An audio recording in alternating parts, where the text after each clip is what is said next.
Mga kababayan, mabuhay! Ako si Lan ng hashtag Walk with Lan. At ito ang ating special na episode sa hashtag Walk with Lan. Ang channel na hindi natatakot sa katotohanan kahit pa ito'y parang scripted na teleserye. Ngayon pag-uusapan natin ang pinakabagong drama series sa Malacanang.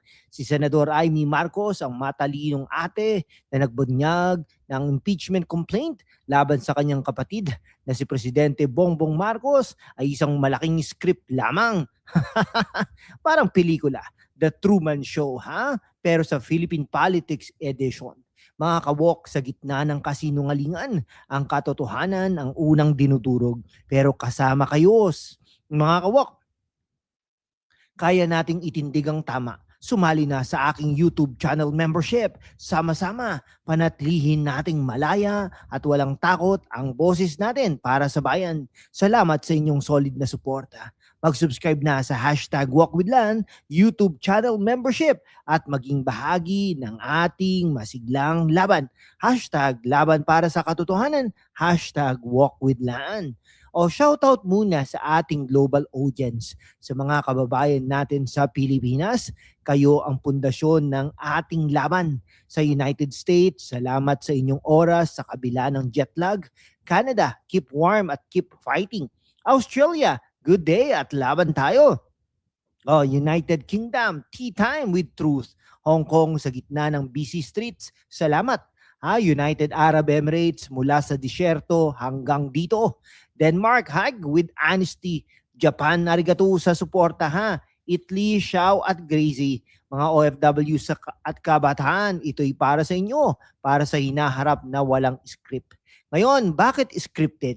Si Amy sabi isa na namang drama series na mukhang tatagal ng 1 taon. Parang ang probinsyano na hindi matapos-tapos. Mga kaibigan, suriin natin ang facts. Ayon sa Philippine Constitution, Article 11, Section 3, Paragraph 4, kapag nag-file at na-dispense ang isang impeachment complaint, bawal na mag-file ng isa pa sa loob ng 1 taon laban sa parehong tao. Ito'y 1-year ban rule Parang cool down sa video games.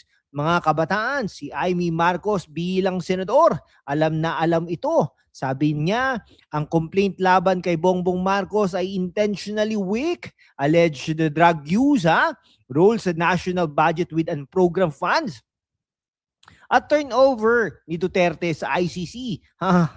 Parang script na mula sa isang low-budget film. Masyadong obvious, sabi niya. Si Bongbong Marcos, ang presidente, ay mukhang protektado ng sarili niyang allies in disguise.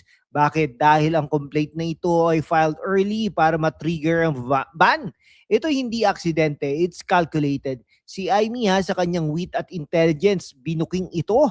Kilala naman natin sino nag-file, no? Ano ang background? Sino ba? Mga taong mukhang kaalyado pero actually shielding him from real threats.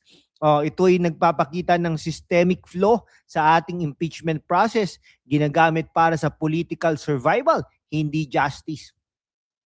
Mga OFW, kayo na nasa abroad, alam ninyo ang hirap ng buhay. Bakit pa patatagalin ang drama na ito? Mga kabataan, gamitin ninyo ang social media para i-spread ang katotohanan. Kung nagustuhan nyo ito, hit that subscribe button. Mag-comment down below. Ano sa tingin nyo? Scripted ba talaga? Ngayon, pagtawanan natin si Bongbong, Parang siya isang aktor sa isang bad sequel. Marcos Returns, the impeachment edition. Ang alleged drug use, ito'y mula sa mga lumang chismis, pero bakit weak? Dahil walang solid evidence. Parang balon na puno ng hangin. Okay, sa budget naman, billions in program funds. Ito'y pork barrel in disguise. Mga kaibigan, at sa ICC turnover ni Duterte, si Bongbong ay mukhang naglalaro ng double agent, kaalyado ni Duterte pero nagpapakita ng cooperation sa international community. Parang siya'y kumakain ng cake at kinakain din ito. Can have it both ways. Si Amy sa kabilang banda ay ang voice of reason. Hindi niya nabasa maigi dahil natatawa siya. Masyadong obvious na drama series. Pabor tayo sa kanya. Siya ay senador na may integridad, hindi nagpapagamit sa script. Ito'y nagpapakita ng family dynamic sa politics. Si Amy protecting the legacy pero criticizing the flaws. Mga kabataan, aralin nyo ito sa history class.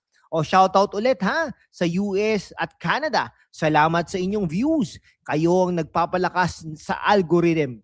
Mga kawok, deeper dive tayo ha. Ang 1-year ban ay meant to prevent harassment pero ginagamit ngayon para sa immunity. Sa kaso ni VP Sara Duterte, nag-apply ito last year. Supreme Court ruled it violated the ban ha. Okay ha, si Amy declined to comment on Sara's potential impeachment kasi siya'y magiging judge. Wise move. Ay, bakit kailangan ng ganitong trick ha? Dahil takot sa real accountability. Mga viewers, ano kaya ang totoong threats laban sa kanya? Korupsyon, economic failures. Mga kaibigan, kung hanggang dito, nandito ka pa, subscribe na para sa more in-depth content.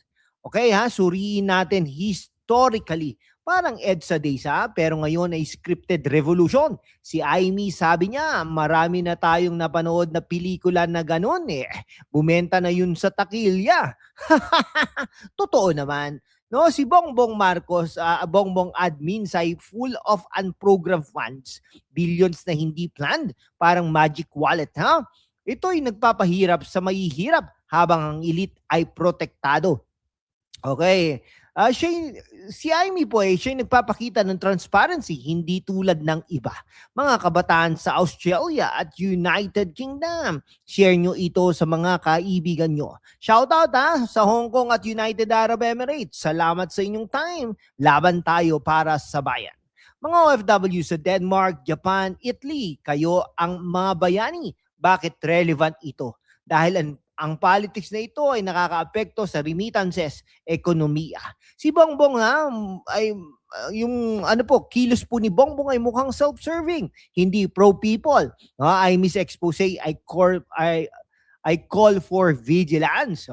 Mga kaibigan ito yung example ng cronyism sa 2026 politics. Parang Netflix series, House of Marcos, The Impeachment Plot. Mga kaibigan, sumali na sa membership para sa exclusive content. #WalkWithLan. Sa huli, si Amy ay isang sendor. Si Amy Marcos po ay tama. Drama series lang po ito para sa 1-year ban. Critical tayo kay Bongbong pero supportive naman tayo kay Senadora Amy Marcos. Mga kawok, laban tayo.